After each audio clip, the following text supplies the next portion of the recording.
Good morning, everyone. Today is September 23rd, and this is Community Economic Development Committee meeting. We'll just start with introductions. Dick, you want to go ahead? Dick Training Assembly. Chris Schutte, Director of Economic and Community Development. Sonnet Calhoun, Land Use Review. Jack Shockley, Broadway Sign Company. Jason Shockley, Broadway Sign. Tyler Robinson, Planning and Zoning. Pete Peterson, Assembly. Amy Domboski, Assembly. And we'll go around the room. Good morning, Mr. Wheeler. Good morning. Dennis Wheeler, Counsel to the Committee. Tom Jarrett, S4 Group. Evan Kelly, ADN. Julia Tucker, Assembly Counsel. Sherry Easley, Legislative Aid. Sharon Walsh, Deputy Director, Development Services. Wonderful. Okay, so you all have your agenda in front of you. Are there any comments from committee members or the administration or modifications to the agenda? Only that Erica McConnell's on leave and Sonnet Calhoun, who's the real brains behind this operation, is going to do the presentation today. Wonderful. Thank you, Chris. Anything else? Nope. Okay, well, we'll get started. Sonic, you want to lead us off? Sure. Here's copies of it. I'll get it passed out for you.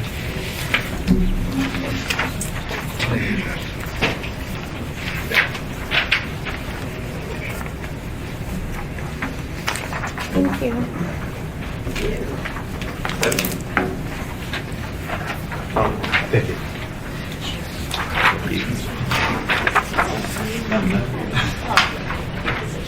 So this ordinance is a result of changes to a previous ordinance that was proposed to get rid of architectural features completely as a component of signs because they were consistently a matter of different interpretations. The Planning and Zoning Commission and members of the sign community expressed a desire to retain some provision for architectural features in the sign code.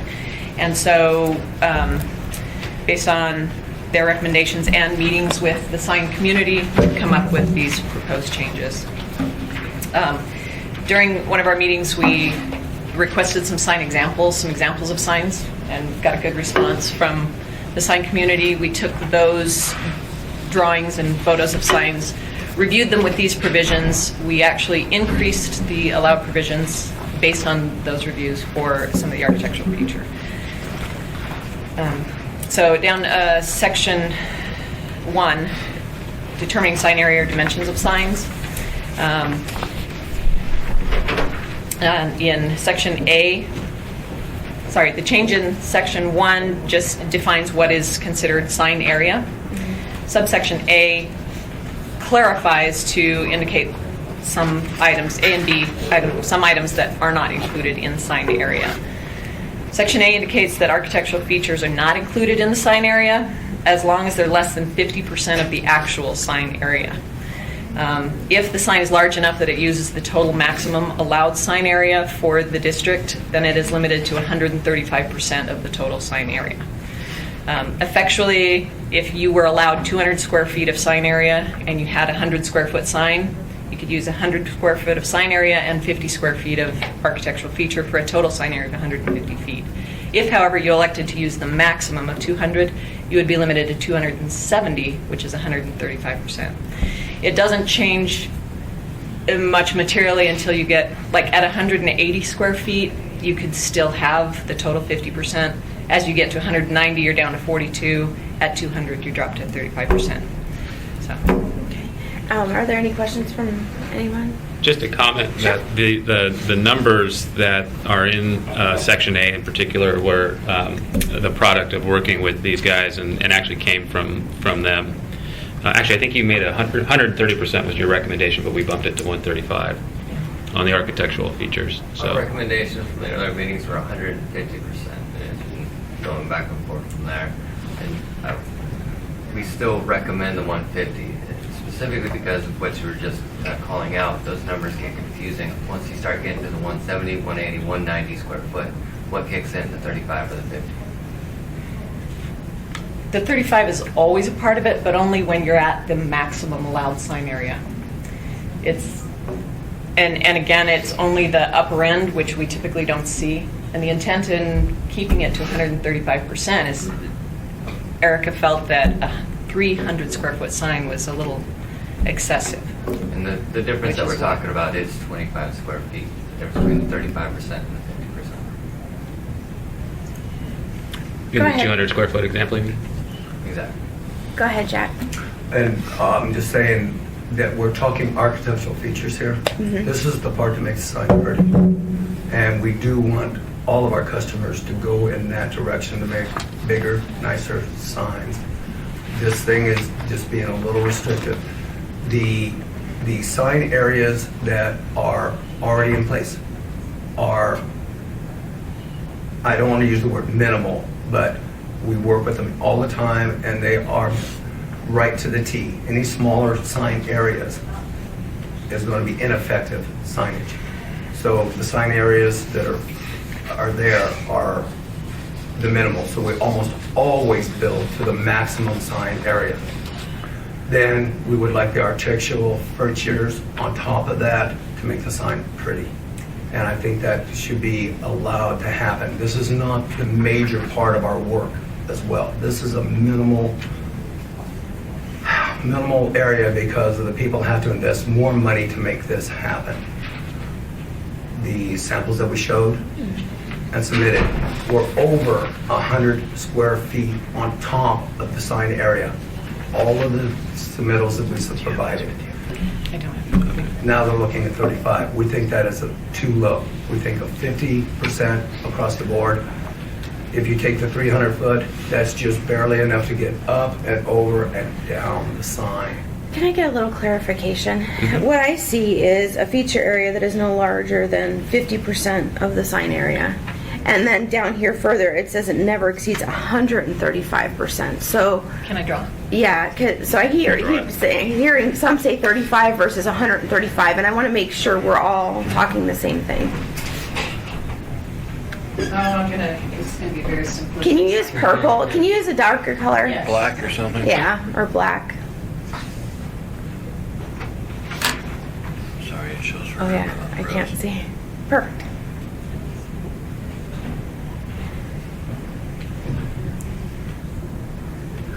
So, basic sign. Under the previous code, everything from here up would have been considered sign area. So if you're looking at maximum, all of your architectural features, everything you had to fit within this. Again, maximum sign size 200 square feet. Under the new code, under this new amendment, you would be allowed this 200 square feet plus your additional architectural feature of 35% of the 200 square feet. So that's Of the maximum. This area would be the maximum 135%. Oh, I see what you're saying. If this is a 200 square foot sign. Which is the maximum. Sure. Again, under the current, the existing Title 21, this area out here would not be allowed at all. All architectural feature, design pretty stuff would have had to fit in there. The only thing the previous code allowed was really the stuff below. Except for there were a few cases that went, for additional clarification, and those were outside of what the normal, but this was the normal interpretation before.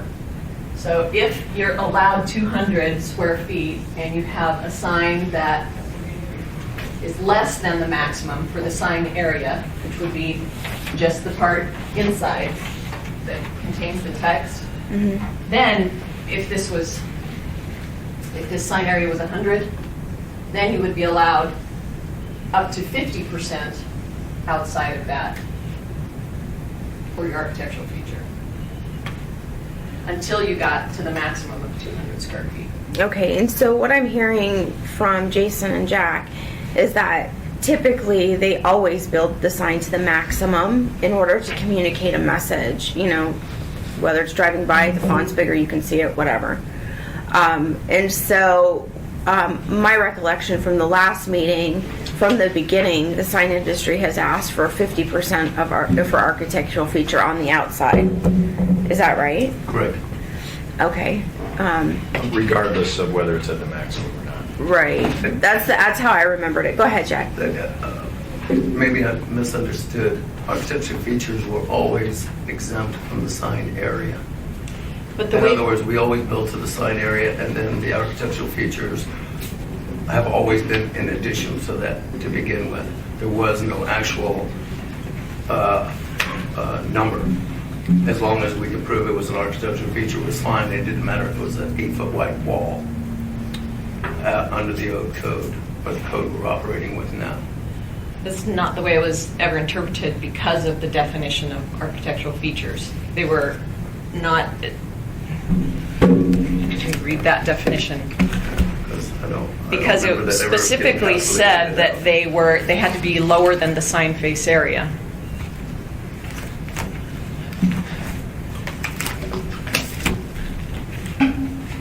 That's why this is very important. This is the reason for this clarification, because this has always, over the past, many big years, been a discussion. What is, what isn't? That's the reason for this clarification. So the current reads, the sign area shall include the face of all the display areas of the sign. The sign area shall include the frame and structural support unless such structural support is determined to be an architectural feature as defined in Chapter 2114. Or the structural support is located below the sign face area and its accompanying frame does not contain a message and is clearly distinguishable from the sign face area. So under the previous code, the only thing that could be an architectural feature was a structural support. That's not what you just read, though. It said it's either it's either an architectural feature or it's a support. For the record, that's Julia Tucker speaking. I don't have the code in front of me, but I'm just... The sign area shall include the frame and structural support unless such structural support is determined to be an architectural feature, as defined, or the structural support is located below the sign face area and its accompanying frame. As I'm thinking about this from a realistic standpoint, I'm going to switch just for a second. The whole point in the architectural features is to make these look pretty, essentially. So when we think of Takatnu Commons, when we think of all these different things, essentially as sign builders, you have to talk your client, I'm sure, into spending the extra money to make this look, Attractive. Yeah, attractive. That's a very good word.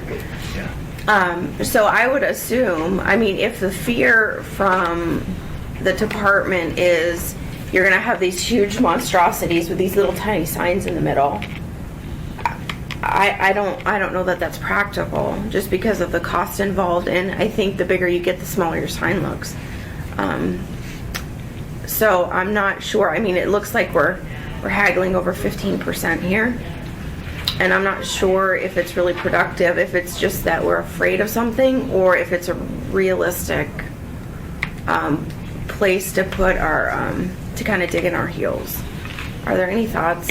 Tyler, you've done this. I usually stay away from sign code issues, but I think that, what it'd be interesting to me to see what, so if it's 150%, what does a 300 square foot sign look like? I don't have, without a visual, I don't really have a, good sense of whether that's better than 270 square feet. It seems, seems minimal to me.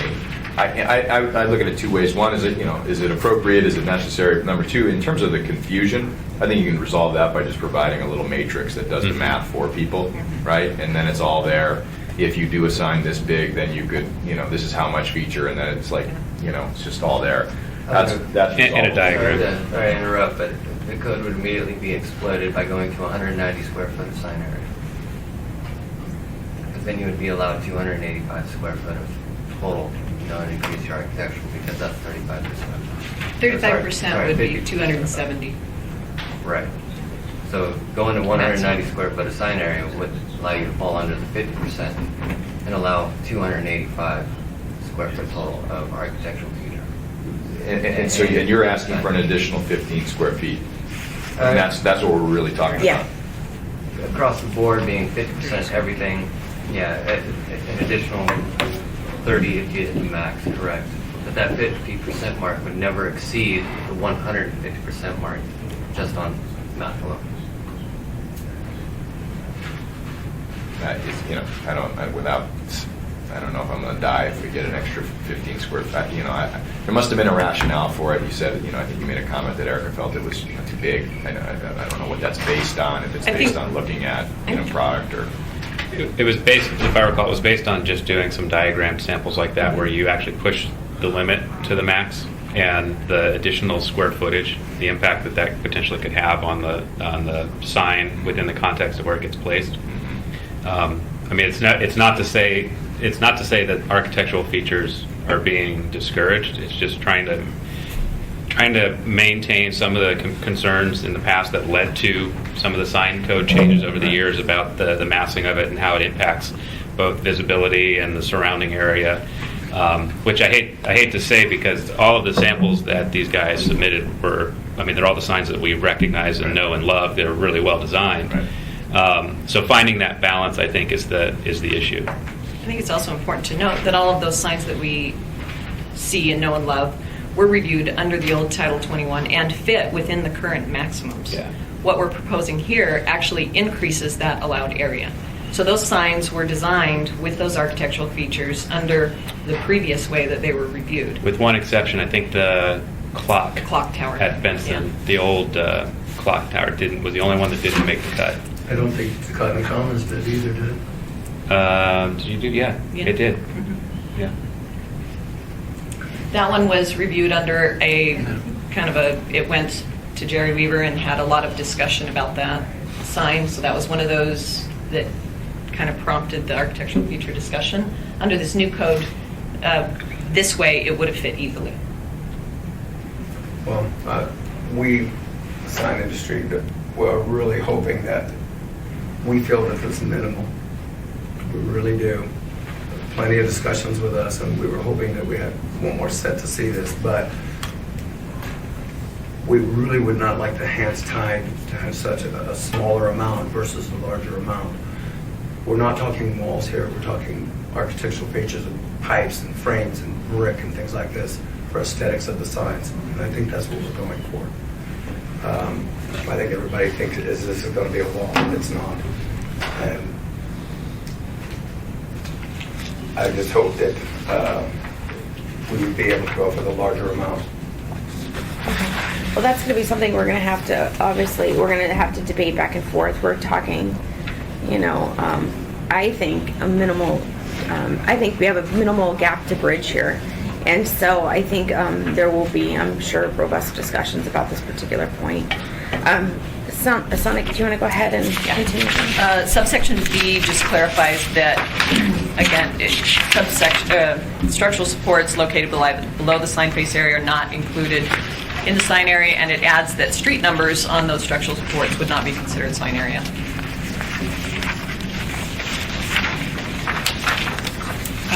In section 2, illustrations that are in the current code are no longer accurate based on this interpretation of sign area.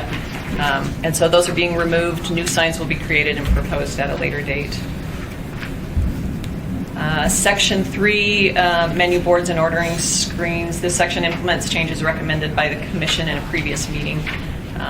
It allows for menu boards and ordering screens as required. The previous code did not allow them. There was no provision for them. On page 3, I'm just going quickly, so stop me if you have questions. Letter J, temporary signs. Assemblymember Jennifer Johnston submitted Ordinance 2015-59 to the Planning and Zoning Commission. We are incorporating the Commission's recommendations into this ordinance.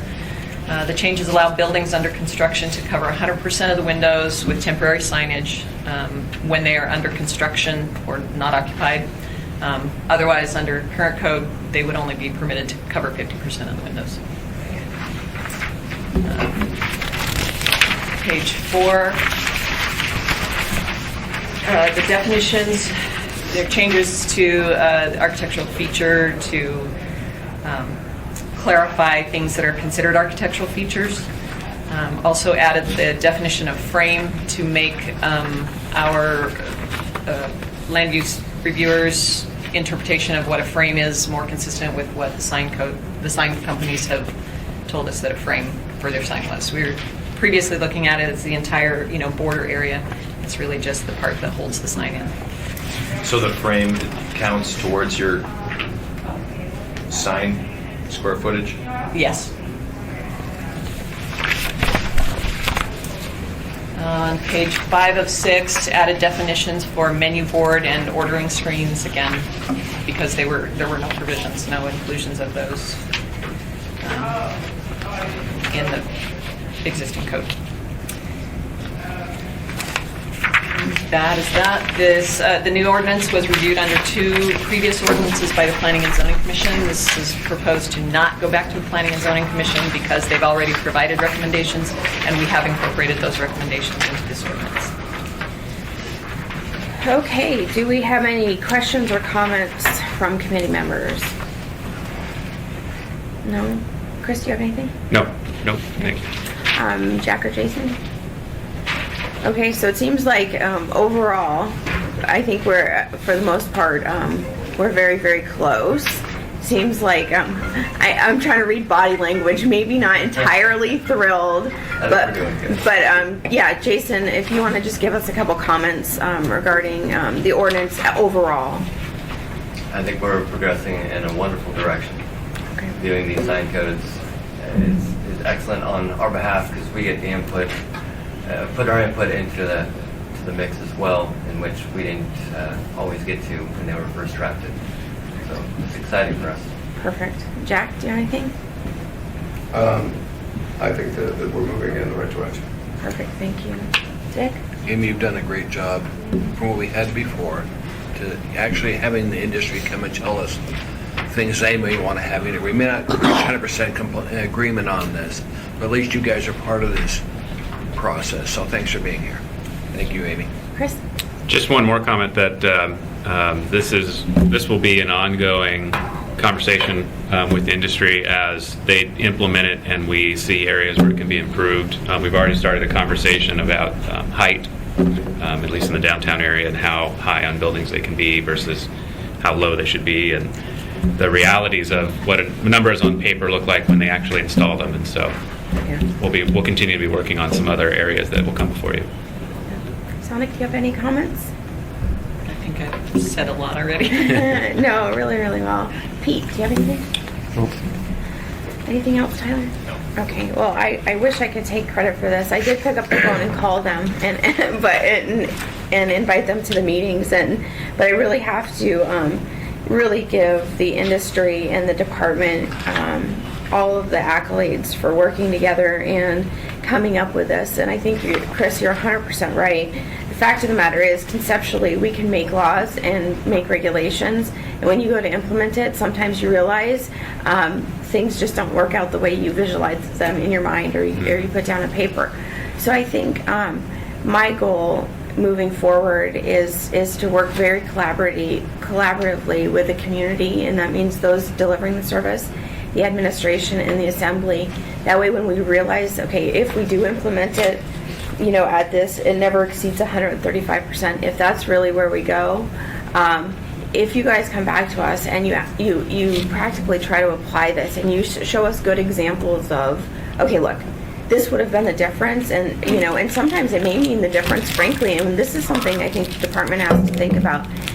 It may mean the difference of somebody actually going forward with an architectural feature to make a sign look pretty or not.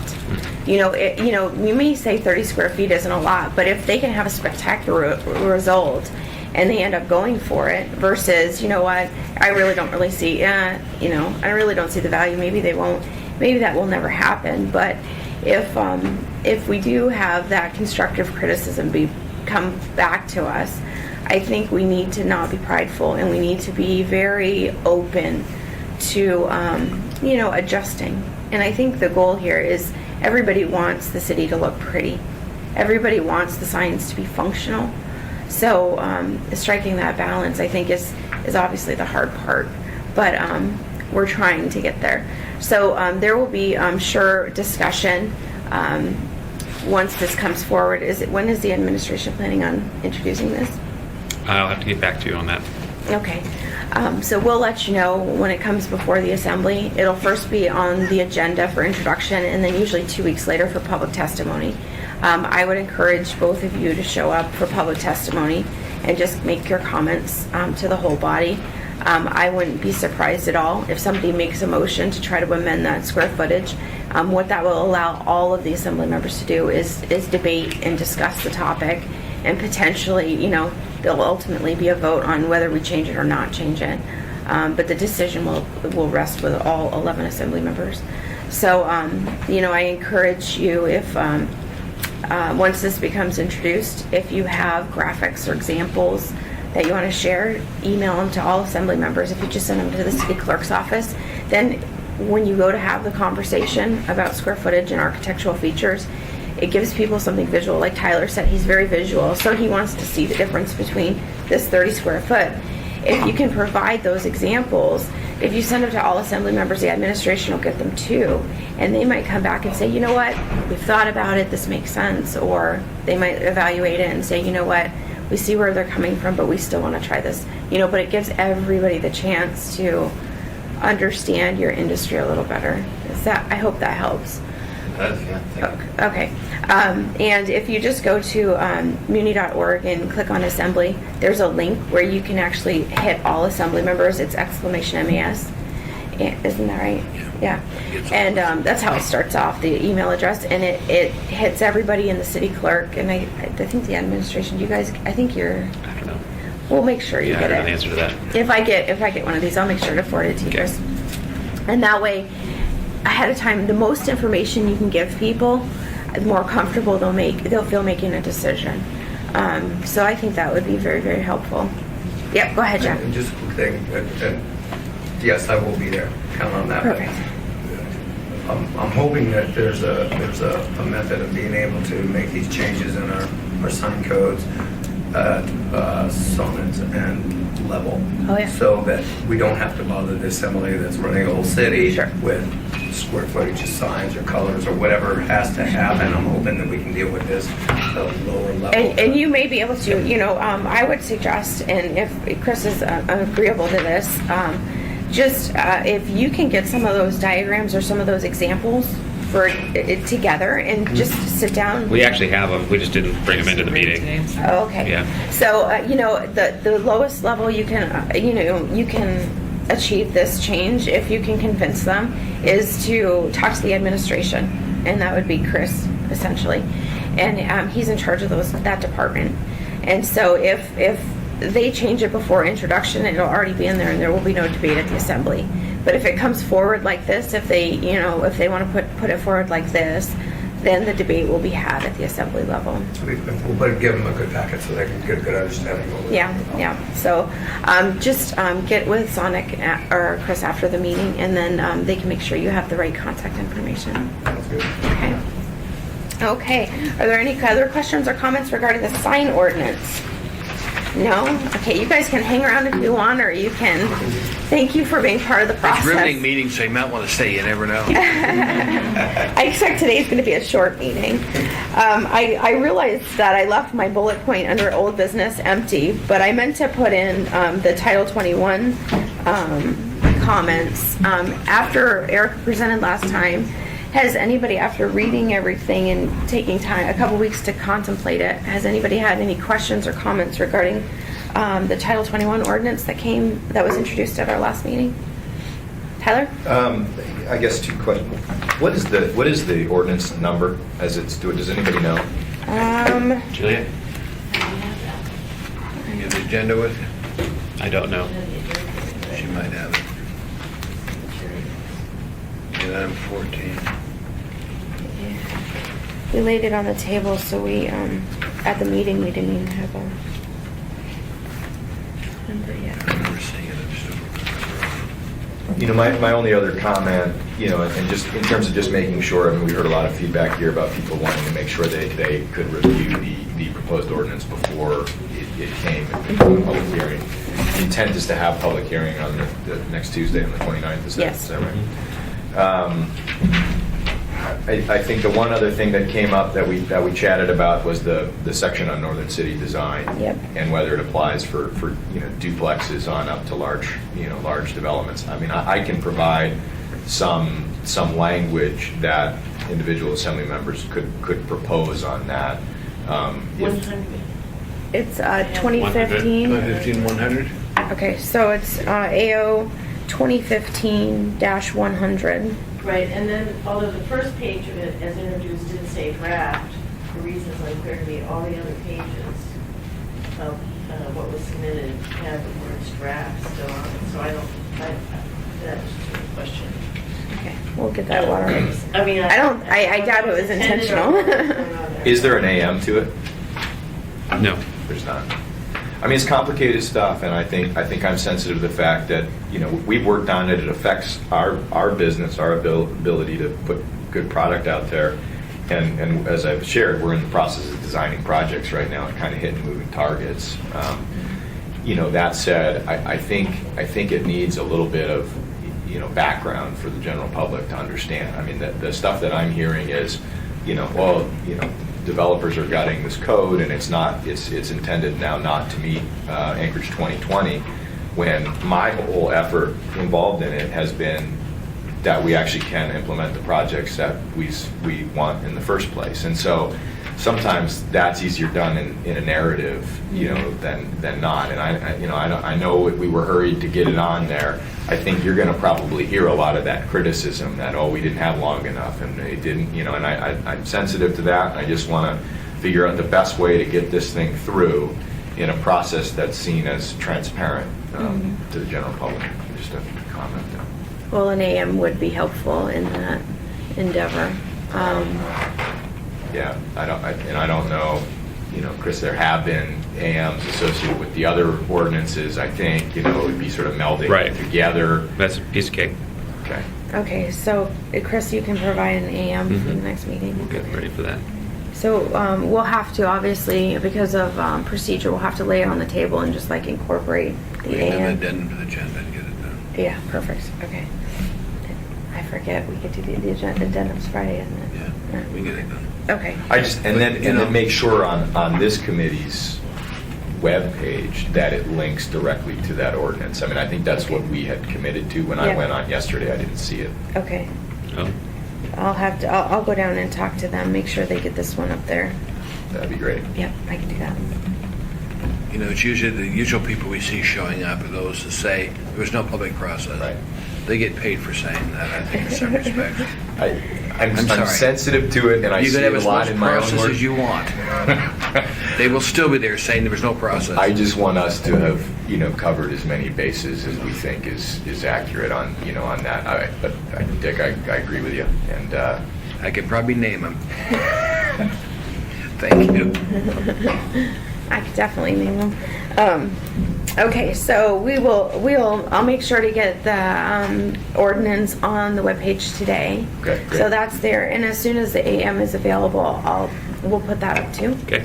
So when the AM's available, I'll just talk to the clerk's office. Lisa Schlusner at the clerk's office is the one who does our webpage for this committee. Okay. And I think she's doing a fabulous job. So if you haven't seen the webpage, take a gander at it because it's pretty, it's packed full of information.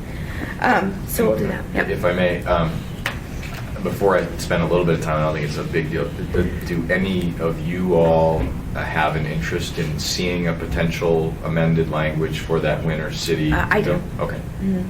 If you can send that to me, I would like to see that because that was a good portion of their discussion at the last meeting. Okay. And so I think it's a valuable conversation to have. So. Maybe I can run it by Chris too and just make sure the administration's on Give board me a with it copy too. when you get it. Okay. Yeah, Okay. definitely. Great. That would be great. Thanks, Tyler. Sure. Okay. New business. Is there anything else regarding the Title 21 ordinance that we discussed last time? No. Okay. This is like the easiest meeting. Okay, new business. As far as items for new business that needs to be discussed, obviously we have our tickler list, which I'm not calling a work plan, but we have multiple things that we're talking about. This weekend, the 26th, Julia's going to come out to the Chugack Eagle River Advisory Board meeting, and committee members are definitely invited if they want to come. My intent with meeting with the Chugack Advisory Board is to start spotting issues within Chapter 10 that they feel need to be addressed. So this is really a brainstorming session, but through this brainstorming session and just community dialogue, we'll go back and start dealing with Chapter 10. I don't have this on a fast track. My expectation is to have potential draft for changes in Chapter 10 by the spring. So, but I think it'll give me the opportunity to meet with that advisory board, but also go through all the community councils in Eagle River and Chugiak and Birchwood, and just listen to what they're saying, take those comments, and transition them into finishing Chapter 10. So that's the goal. I can tell you, I had a community council meeting, and this is again going back to your comments from and Dick's comments about people in Title 21.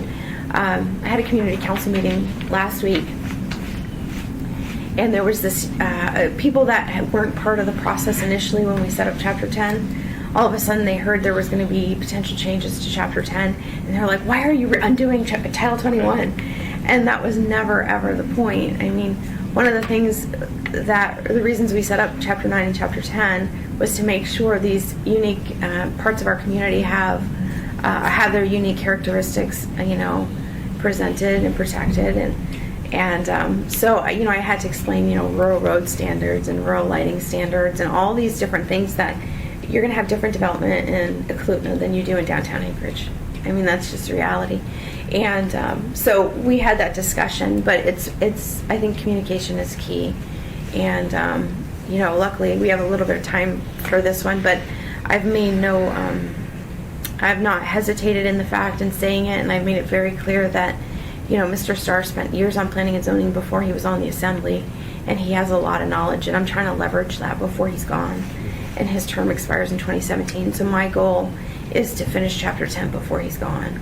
I readily admit he's a builder. I'm not, and so if I can leverage other people's knowledge and experiences, I'm going to do that. So that's why we're pushing Chapter 10 right now.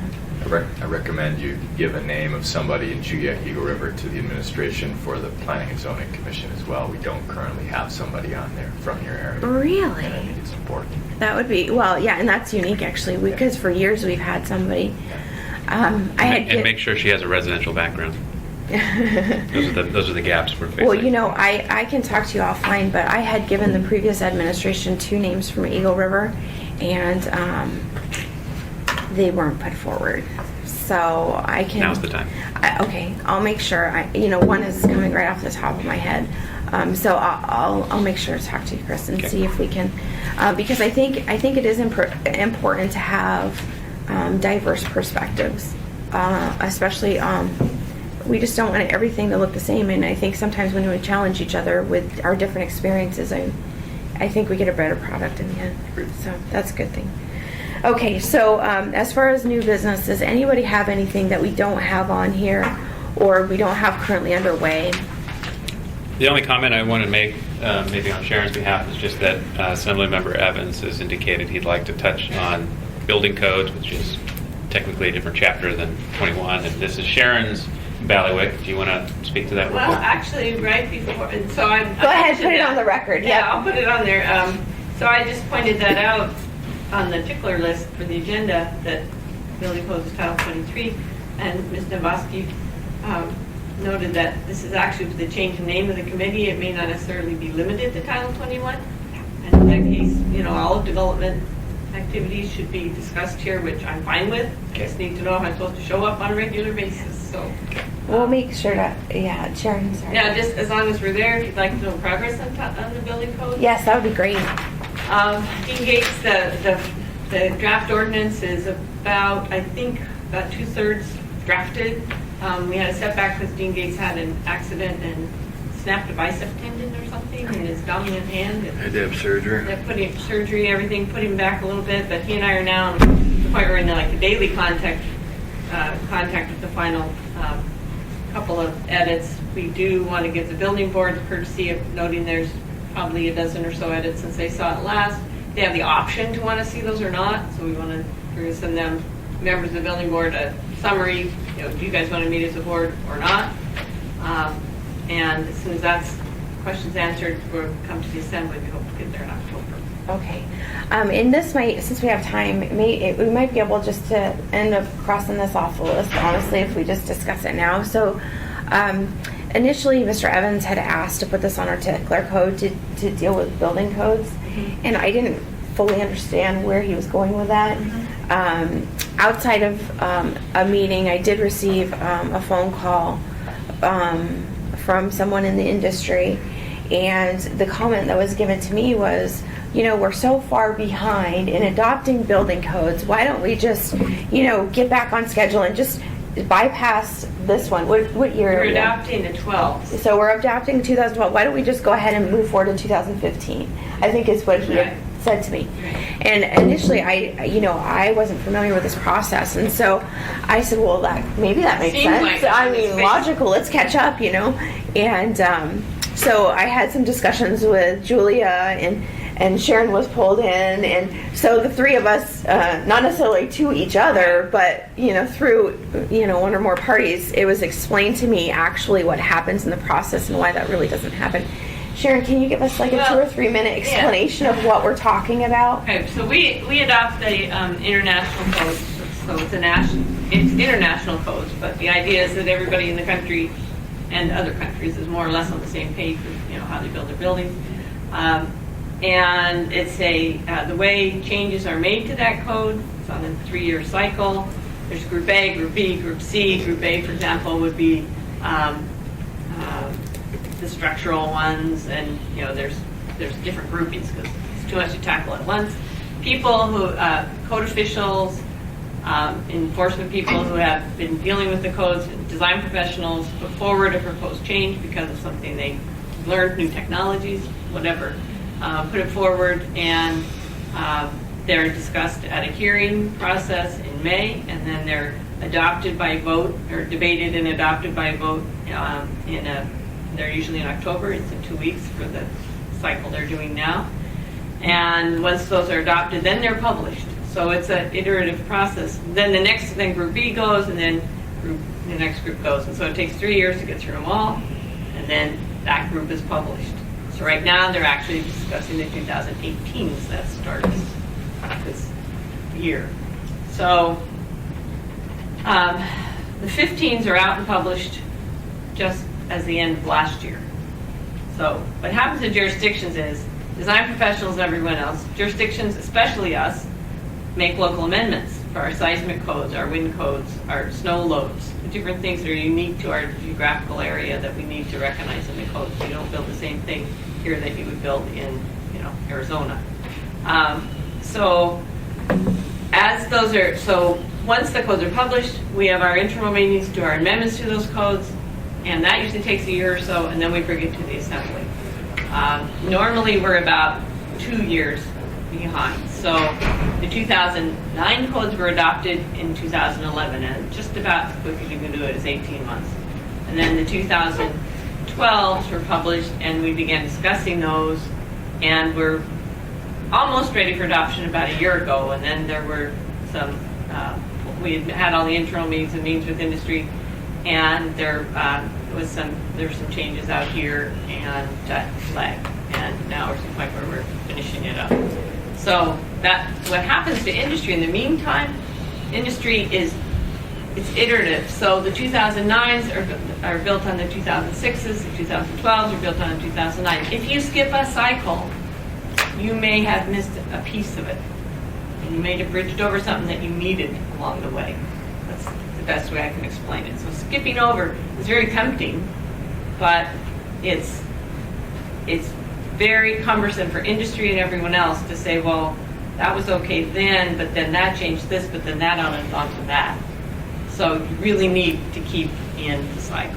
Sure. Julia, did you? No, I just want to make sure that she covered that. It's sort of like an update in our statutes or codes, and if all of a sudden you stop subscribing to the code update, and then say, okay, well, I want to have those inserts back again, there's a big gap because they are, as she pointed out, iterative. So I just want to make sure that she did that. Yeah. She did. I think that, did you have a comment there? No, I've been through this numerous times. Okay. And she's exactly right. We're always playing catch up, trying to adopt like the 12 now, and probably in 17 we'll be doing with the 15. Well, Which is what we do. Right, and I guess learning through my process, I'll make one comment and then I'll go to you, Julia. initially when I first heard it, as you said, it's tempting. I'm like, well, that makes sense. But I think when you sit down and you understand the process, because as these things are being rolled out, there's peer review that's going on. There's a lot of comments, I think, that are going back as I understand it. And I think it's making more sense to me why the process is the way the process is, frankly. So, my understanding is that's where this was coming from. So I'm comfortable with removing that from the list. Last meeting, I encouraged Mr. Evans just to sit down with Sharon and just, talk about the process and why the process is the way it is. But from that perspective, I'm comfortable taking it off the list. Julia, did you have a comment? I was just going to ask Sharon, because I think that we talked about this a little bit before, and you can correct me if I have the wrong impression, but my understanding overall, and this was not only here, but with the private industry when I worked there as well, that we're not unique. It's not really that we're catching up. It's that's standard. Right. That there is this time allowed, Right. so that you're working, and that it's not so different in some ways from, as I said again, my analogy to statutes, the updated, code book that I have in mine still says 2014, but that's because that's the process, and all Right. these supplements, and it'll be a while before the. Right. And some jurisdictions adopt them more quickly. They tend to be ones with less unusual, less people, less unusual geographic features. We need to take the time to look at the seismic implications and the voltage implications. We need to do it, the energy implications. We need to look at those things. So it does take us time, and it is. We probably are about average. I appreciate that. Mr. Peterson, oh, sorry, wait, I skipped Mr. Trainee. Mr. Trainee, then Mr. Peterson. This is a lot like software updates.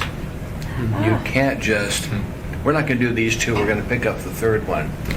It builds successfully on each one. Look at SAP. That's a good analogy. We can't drop off one, then pick up the new one, because it's building upon the other ones. And no matter when we do this, we're going to still have people come in and testify and say, we don't want that to apply here. We've done that before with the fire one, with the plumbing codes.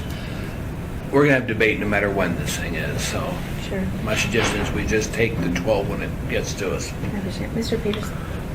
I'm just going to say, are we working with like carpenters on this so that we're getting input from the people that are actually going to be doing the work? What the actual, what the process is once they're published, so once the 2015s are published, then we'll start the code review committees. And the way the code review committees have traditionally been done, it seems to have worked pretty well, is each one's chaired by a member of the building board, except for the administration one, which the building official typically chairs. And in the last series, we also chaired the residential. But it's a combination committee of industry people and staff. Staff who work with the codes every day in plan review, and inspectors and industry people. So usually it's about half and half on the committees, depending on people's ability to attend. And then those will start after the first year. We try to do it in slow time, between say January and end of April, because after that the whole industry and staff are just too busy. So we try to have pretty much the meetings done. We make weekly in some cases, bi-weekly in others, structural, mechanical, plumbing, electrical, everybody.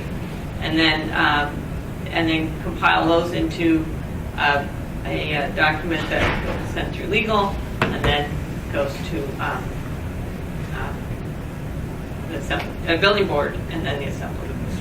And the whole process seems to take about 13 to 18 months.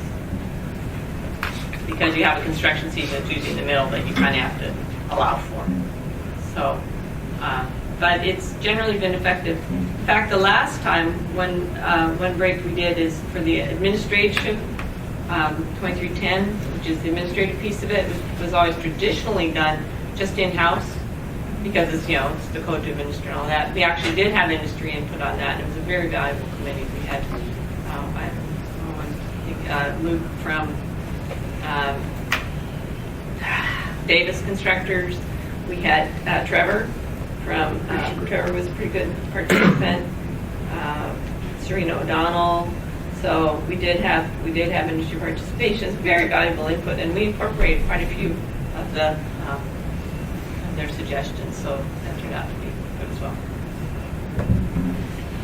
There is a cost, clearly, right? And there's a learning curve. I mean, I've heard contractors say, boy, it'd be nice to skip one, and you hear that, but I think from policy level, the municipality seems pretty firm on keeping up with industry standards. So Right. And the design community understands that you're building on success. So if you don't have the information about the middle piece of the widget, you don't know why you have the end piece of the widget. I appreciate it. I think if we skipped one, they would hear the industry complaining. That we skipped one? We skipped one, and this is the problem with skipping it. So no matter what you do, you're gonna make somebody unhappy. I remember one time, I think it was a fire code came out that wanted to have residential fire suppression systems Sprinklers, yeah. or sprinklers, and we That's didn't still- go with that. That's in the national code Yeah, but still. we But- opt right. out of that because of the Right. cost involved. On single family, even. Yeah. Yeah. Right. Yeah. Right, But and you remember that that's one traditionally been carried before. through. Thank you.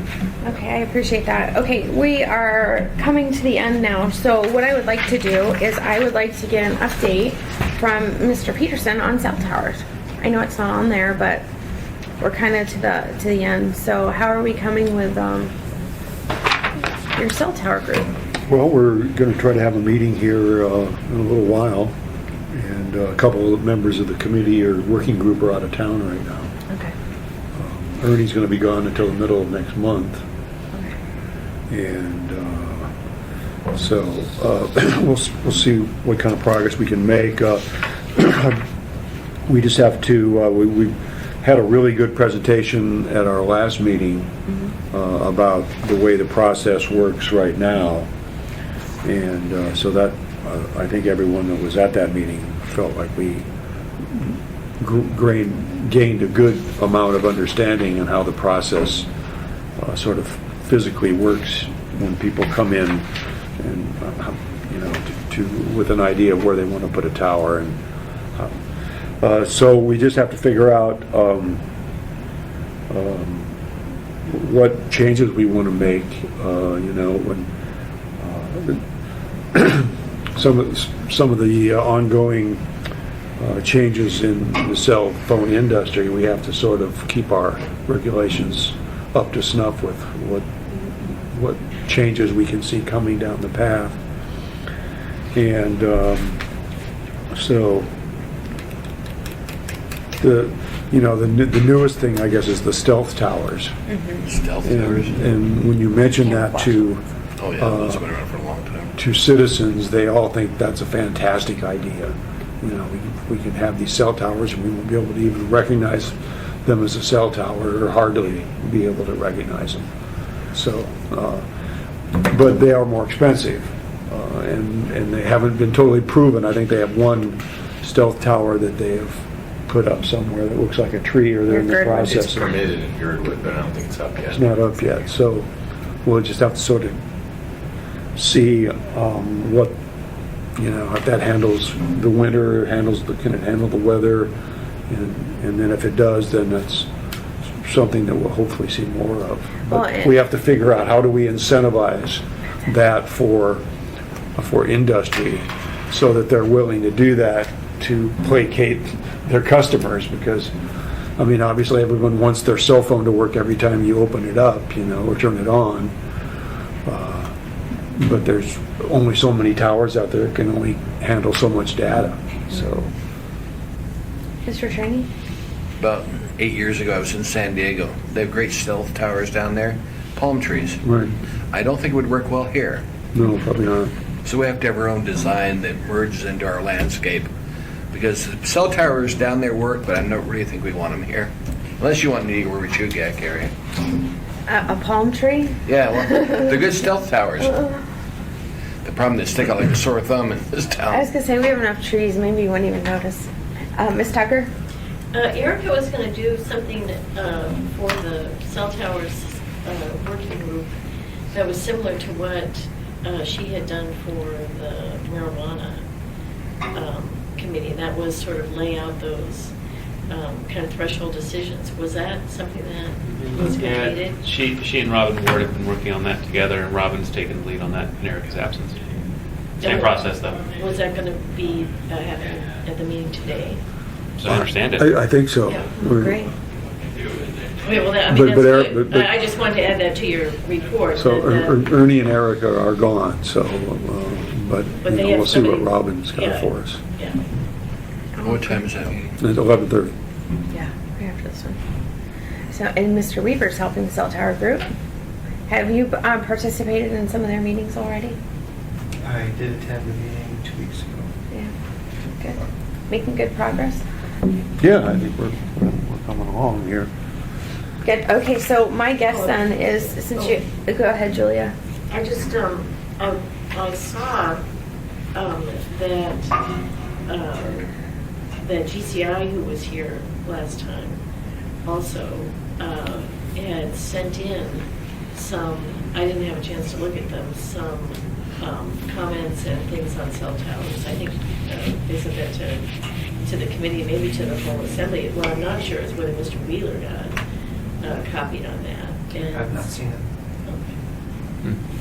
so do you have a way, Pete, to forward things like that to Mr. Wheeler? And I asked that because I'm going to be gone for the month of October, and we're just coming here, real soon. Rapidly. Yeah, I've got his email address now, so I think we can stay in contact. Is there somebody spotting those things on behalf of the committee to make sure that Mr. Wheeler gets them? Probably not. I probably, who in the clerk's office is supposed to be working with my working group, do you know? We actually don't have assigned staff from the clerk's office to work with the working group. It's really you and Ernie and Tony. It's you three coordinating. So If you need more help, just let me know. yeah. I'll talk to Barbara. All right. See what we can do. yeah, I was gonna say whatever support we need. It sounds to me with a couple of your members gone, is it even realistic to say? I know before you were pretty confident you might have a draft by October 7th, our committee meeting October 7th. Is that too ambitious? Well, yeah, I didn't really find out until yesterday that Erica was going to be gone. I knew Ernie was going to be gone, but I think we'll see what Robin has got Okay. for us today, and then we can Okay, you just adjust from there. Yeah, just let us know because I can adjust October 7th. The other thing I had heard, and Chris, you'll be able to help me on this one, is I had heard that the marijuana land use draft is actually very, very close to being ready, if not ready. Previously, when Eric was here, we were talking about maybe November, but I talked to Ernie a day or two later, and he said no, she was pretty much ready with it. Well, it's part of a larger package, and the project lead on the marijuana initiative is Bill Falsey, and so Erica's participation in that group is on the land use side, and so much of that actually is dependent upon lots of unanswered questions by the bigger group. So saying it's ready, I think, is premature because we don't know some of the regulations that the administration will propose at this moment. Okay, so we have to separate a couple things from the Assembly's perspective. Ernie's working group on marijuana is working on proposing licensing and that kind of stuff. And this particular group is doing zoning and land use. It's all intertwined. Okay, so I guess where I'm at is I'm gonna have to just sit down with you and Bill and see what you guys are doing, because from the Assembly's perspective, please, what I'm about to say, do not take offense to, because I don't mean it. But from the Assembly's perspective, we're moving forward on zoning and licensing. And it's helpful if the administration's on the same page and if we're working together. But at the same time, to get everything, we need to get through planning and zoning and our community councils and all that. If we have to separate zoning from licensing to move it forward, we need to do that. And so I'm not of the mind that I'm just going to wait for the administration to propose something. That's not, if it's almost ready and you guys have some decisions made, I'm happy to move that forward. But from a committee perspective too, if there's parts of it that, this committee is looking at zoning and land use, if we can look at it and talk about it and kind of weave that into the overall picture, that's great. But if the administration's not going to be ready, basically to hit all the timelines of P&Z and all that, we'll move forward anyway. I'm sure they're aware of those dates and timelines. I can't speak for Bill 100%, but I have a feeling that Erica's making it very clear that there's timelines that we have to meet on our end in that working group. When is Erica going to be back? Next week. Okay, so I'll make a point to follow up with her too, and see, because, you know, if it comes down to it where, Go ahead and run that through me, please, if you wouldn't mind. Okay. We're trying to streamline the amount of communication that's going directly to staff because they're getting hit from multiple angles. okay, and well, that's good to know. conflicting messages. That's good to know, because Getting when we. overwhelmed? Conflicting messages more than anything. They're always overwhelmed, even if it's just me emailing them. But That's good to know. it's been challenging. We've discovered. So we're asking assembly members and members of the public to try and funnel communication so that we're not getting in a situation where we're getting conflicting messages. Okay, so that's good to know, because as I remember Mike Abbott's confirmation, he told us go directly to the source. So now you're saying go to you, which I'm happy to do. So we'll do that, and just know, like I said, it's not helpful to operate in a vacuum. Yeah. And so, you know, I don't want to start proposing stuff that, you know, somebody else has, you know, further along down the line. But at the same time, I'm not willing as a legislator just to sit back and just wait and see what happens. Yeah. You know, I'm too We're type anxious A. to move I'm as too well. type A for that. So, We're anxious to move. Tyler. Do you anticipate some kind of GIS mapping associating the land use so that you Yeah. say where these things actually could go? And they've already done some initial GIS mapping, just for argument's sake, Yeah. very early in the process, to illustrate some of the potential ramifications of the policy decisions Yeah. that the administration needs to make, you know, as far as buffer zones and things like that. Okay. So yeah, that'll be an integral part of it. Great. You know, and the other thing, I messed up, obviously, and I'm just realizing it during this meeting today. I had put under the tentative future meeting, the new Title 21A on questions and amendments. The way it's scheduled, though, we scheduled it on September 29th, didn't we?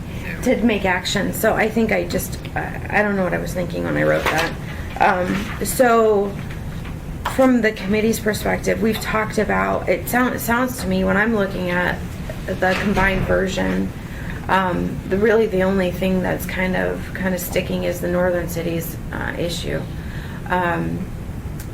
From the committee members, I think this is something that we can deal with, especially if Tyler's providing that proposed language to the administration before the assembly meeting. I think it's something we could deal with relatively easily. My intent would be to make it a pretty simple amendment. Yeah, and so I think it could be dealt with on the 29th. That's what we got. We have a big agenda. Don't forget, we also got the AK Alchemist thing coming up at 7 p.m. On the 29th. 29th, yeah. Okay. And then we've got the equal rights ordinance. And then we've got... Yeah, but public testimony is closed on that one. Public testimony is closed on that. We're not going to reopen it. But it's just a matter of the amount of time we have to do all these things. Okay. I think it could be done. But if it's not, it would be held over then. This Yeah. would be one that would be easily held over to the 7th. And Or to the... I'm already exploring having an assembly meeting continue to Wednesday. If we don't, in fact, get all the business done on Tuesday, I may have a motion made to just continue the meeting to Wednesday. Because I want to get these things done when they're scheduled, because if we don't, Oh, we run into then the budget next season. meeting, I got budget just jams up.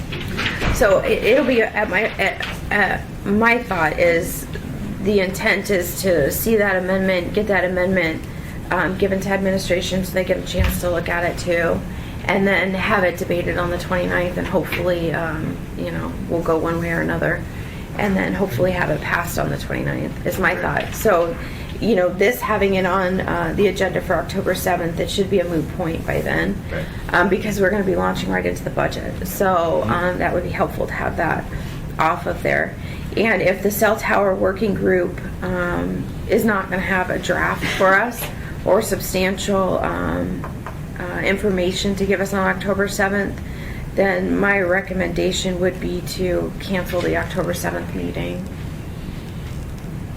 So you'll know within the next couple days, Pete. Probably. Yeah, probably after Monday. After Monday? Yeah. Okay. Okay, so as soon as you can give me more information on that, then we'll get that information out to the committee. I don't like scheduling and canceling meetings as much as possible. I mean, I like to keep consistency, but I don't want to meet just to meet if we don't have something substantial to talk about. So then the real question will be on October 21st, then if the cell tower group doesn't make the October 7th meeting, October 21st will be the meeting that I will want to see a draft AO. And it can be very rough, or it can be kind of like what Erica did at the marijuana meeting when we were talking about zoning and land use, substantial issues that need to be decided or debated among the committee. So October 21st, if you can't make the 7th, we'll plan on that being all cell towers all the time. Okay. Okay. And then, you know, we'll still start, if for some reason, you know, you guys do have your draft where we can at least talk about the zoning and land use issues. Okay. I think at that one meeting where I think we made all but one of the decisions, I think that gave us a big head start as far as, okay, where to go. I hope that was helpful. But if we could get a draft of the cell tower work group on the 21st, if you guys are ready to do that, just let me know. And if not, we'll just keep it at November 4th. Okay. Does that sound okay? Mm-hmm. Okay. All right. And then, you know, future, the land use plan map, again, there was some confusion in one of my community council meetings about this. And so I think the planning department is really doing a great job of trying to explain to the community what this is about. They've been at every community council I've been to recently. Yeah, so they're really trying. I know a resolution, I was told a resolution came out of Fairview saying, well, stop, you know, we don't like what's in there for our district, but that's the whole point, is getting it out there. So if amendments need to come when it gets to planning and zoning, they can make recommendations to the assembly, and, you know, but this is the process, and that's why I keep trying to reassure people, you know, get involved early and often. And then this one's tentative because I didn't get a chance to talk to you about it, Chris. But Julie and I have been talking about it quite a bit, is the tax increment financing portion. Mm-hmm. And I was hoping in the next week or so that before she leaves that we could get together. When do you leave, Julia? I leave on October 3rd, Saturday. And for how long? So, for a month. I'll be gone the whole month of October. Who on earth gave you a month off? I just- Chairman of the Assembly. And that was the deal. She that deserves if the election went to Mayor Berkowitz and we had a more congenial relationship between the Assembly leadership and the administration than we have had in more recent years, then I could take a month off to see her. Does that imply if I would have won, there was a congenial relationship? I said a more congenial relationship than what was before. Okay. Before I I'm couldn't just get a teasing meeting you. going. I'm just teasing. Tell him how old your dad is. He's 91. 98. He'll be 99 Wow. in February. And the relationship between her and her dad, she's going to see him. Absolutely. Yeah, absolutely. Because I'm not going to explain to her why she's not there. But you know, one of the interesting, there's some nuances within this, but Julie and I have been working with another individual that I think would be very helpful if the four of us just sat down and talked about it. Let's keep this on here since it's under tentative future Yeah. dates. Let's just leave it on for now. Okay, Yeah. that sounds good. But I think it would be great to get us together and just kind of, you know, download what we've learned. Okay. And then you can bring your perspective, and then hopefully in November we can start to educate. And I was actually hoping that you would do it. Okay. But educate the committee members on what we're talking about and what the potential benefits or pitfalls may be. Sure. We can put that on the radar. Okay. So we have a lot to do. I think, Tyler, do you have any updates from P&Z? Anything that you're seeing? No, I don't think so. I mean, I think I got to confirm that the plan map is still going to come to us at that early November meeting to make sure then that, because you desire it in December, right? Yep. So that we'll have to look at our schedule. I've got a note here to check in with the land use plan map team to make sure, number one, that this is still on their work plan. which is quite extensive, by the way. Not only community councils, but trade groups and even I've individuals. heard they have like 84 meetings or something. Yeah, Yeah. it's up there. 78, I think, is the last count I had. Oh. So we'll double check and make sure that's still on there. As far as their timeline before the assembly, they are working towards that, but I have granted them flexibility if, because of the extreme workload of getting this out and meeting the concerns of people like Fairview, where it requires follow-up visits, which staff is doing, that they be given a couple weeks leeway, which I have granted to them, but I encourage them to wrap it up sooner rather than later. We also have some additional funds that have been going to some of the illustrations that are required to illustrate the points of a land use plan map. So I think that the product that we're producing now is going to be a superior product, even if we miss a few deadlines. Well, and I think, as long as, even if we, during this process, the key in getting the land use plan map rolled out is to allow that public conversation to begin. Exactly. And that's why I keep trying to communicate to people. Mm-hmm. This is something that has been years and years and years and years in the making, yet this is really a robust effort to get it finished. And it's because we have so many other things that could be very reliant on it. Mm-hmm. So that's the helpful part, is getting that part done. But with that said, during the updates, if the committee could have substantial, if you could see drafts, if you could see, if we could have conversations about things, it helps us make decisions. Even if something misses a couple of weeks, it can still help us as a building block to, other issues that we're dealing with. So Great. that's helpful. We're working towards it. Okay, that's helpful. Okay, with that said, are we missing anything? I think you guys are going to have a little bit of time before your next meeting. So can you clarify, no meeting next Wednesday then? Is that right? That's right. September 30th. Okay. That's right. No meeting next So we're Wednesday. on- and maybe not on the And 7th. maybe not on the 7th. Yeah. And so, I've been working very closely with the clerk's office to try to get the communication clear. I apologize in advance because, and Sharon, I don't think I have you on the list, but I'll add you. I'll add you to my personal list. We had a little bit of missteps when it came to who was sending what or when it was getting sent. So every time we have a meeting like this, I right away go ahead and make my agenda for the next meeting, and then I'll send it to the committee members and staff that's interested. And then what you'll see is that's like the unofficial agenda being sent out, and then this clerk's office turns around, and a couple days before the meeting they sent out the official one. But it's, to me, I'd rather have you get it twice than never get it at all. So I apologize if that's annoying, but that's one of the fail-safes we've built in. And we've had a little bit of issue with some of the public notices, so we're working on that. But So changes to the email distribution list, do we send those to you or do we send them to the clerk's office? Do it both, right? yeah, I would do both. Okay. Because, that's part of the issue we've had. So, That way, because what we're going to do is have some built-in redundancy. So Yeah. that the clerk's notice will come out as a reminder, but it needs to go to the same people as the first notice. and the first time I noticed it was an issue was when we had one meeting where nobody had gotten sent the agenda, even though it had been sent in. And so there was just a little miscommunication there. So that's why I say, when I send it to the clerk's office, when I send the agenda to them, everybody on the committee is getting it too. And whoever, like staff that I think might be, in for staff, it's helpful. Like if you want to worry about building codes, just to take a gander at what's on the agenda to see if it's applicable to you, I guess. But to me, that's how I've done it. But, if you choose to, you only want me to send it to you and the committee members, I can do that. But I have Carol Wong, Tom Davis, Erica McConnell. Those are the staff members, I think. And I think I have you on there, too. Those are the ones that I have on I need to add mine. Hal Hard too. Oh, I did add him, actually. I substituted him for Jerry. Oh, okay. So I did And that. Sharon. I did that. Yeah. So I'll add Sharon. So if there's anybody you think that, hey, they probably want to They didn't bring it up in this meeting, but the sign guys, as a separate footnote, asked if they could be removed from all of the invitations.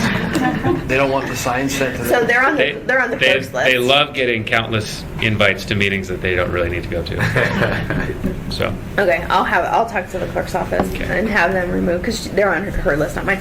But I asked the clerk's office when they send it out, to send it out to anybody who's been interested, public members who have attended that want to be on the notice list, and to the Federation of Community Councils. So I've asked them, so hopefully it gets disseminated far and wide. But that first email that you get is not sent to all those other people. It's just really sent to the core working group that might have to prepare for meetings. is there a public sign-up list, or is this just managed by an individual? To get on it, they have to call the clerk's office. Okay. So anybody who wants to be on that list, just call the clerk's office, and Amy Solberg adds them. Gotcha. So that's it. Is there any other questions, comments, positive remarks? The negative ones you can just check at the door. The marijuana committee is meeting tomorrow from 4 to 5 or 5:30, and I think the clerk is going to be, Amanda's going to be giving us a report on how she thinks the procedure of applying for permits will go. Okay. Good. Okay, that's helpful. That's been a very active committee, so I think that'll be. We're getting down to crunch time, and we have to be ready for February, which is why I'm kind of nervous, because it takes a little while to get through the process. Listen to all the ads on the radio. It's like it's a done deal. These companies are running a business to try and get people in to get educated on marijuana laws. They aren't even written yet. Oh yeah. I know, and that's why. Money well spent. I was going to say, Mr. Hall and I had a conversation the other day, and we were talking about between the sign code, the Title 21 codes, the land use plan map, and the cell towers. If we can actually get these things, substantially through the process by the end of December, this has been a remarkable success, because But I don't want to push people too hard. But at the same time, there's so much we're dealing with. If we can check some of this off of our list, marijuana is going to be a huge issue for all of us. So, great. Any comments? Anything? No? All right. Well, thank you. We'll go ahead and adjourn. Thank you.